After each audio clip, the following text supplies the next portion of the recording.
Yo, what is up sa inyo guys? Ayan, ito na naman tayo kasi meron na naman tayong item dito na bubuksan.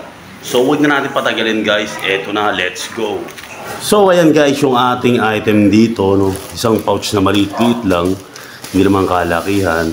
At syempre, nandiyan dyan yung pinaka-label na nilagay nila. Yung address natin at kung saan galing, nandiyan dyan. At ito yung ating gunting at bubuksan na natin. Yan. Para makita nyo na kung ano ang laman nito. Okay, tabi lang natin yan. Tabi natin. So, ayan, guys. Ito ay, ayan. Anong nakalagay dyan? Plunger. Ayan o. Plunger. Ayan. So, tignan natin kung ano bang itsura nito. Ayan o. FC21 Plunger. So, ito ay ginagamit sa gitara pag magre-recording ka na gusto mo yung gitara lang ang maririnig at walang ibang maririnig. So, ayan. Walang laman. Yan natin yung box. So, dito ay yung manual. User's manual na hindi binabasa. Siyempre, usually naman. Tapos, ito. The plunger itself. Ayan siya. Dito lang siya kalaki. Ito yung 3.5 mm na isasalpak natin sa mga cellphone.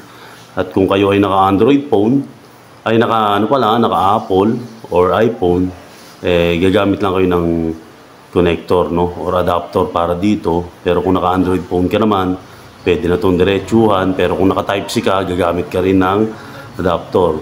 So, dito naman, input yung pinaka-monitor mo. Pwedeng headset, earphone, o kaya naman ay speaker. Yan. Tapos dito, ini-insert yung pinaka-gitara. So, yung pinaka-chord ng gitara mo, dito ini-insert. Tapos, ito ay hindi ko alam. So, siguro sa susunod na video, aalamin natin kung paparasan ba ito. So, ayan. Ganun lang kasimple. Napakaliit. Pero, based to sa review at research na ating nabasa at napanood sa mga ibang nag-review nito, maganda naman, no? Maganda naman ang resulta ng recording na nagagawa nila gamit itong plunger na to. So, sa susunod, guys, ite-testing din natin ito. Sa ngayon, hindi muna kasi may mga gagawin pa tayo na dapat unahin bago tayo mag-record, no? So, yan muna sa ngayon, mga tropa natin dyan. So yun guys, ganun lang kaiksi, no? Ganun lang kadali yung video natin ngayon. At ito nga, yung ating plunger, no?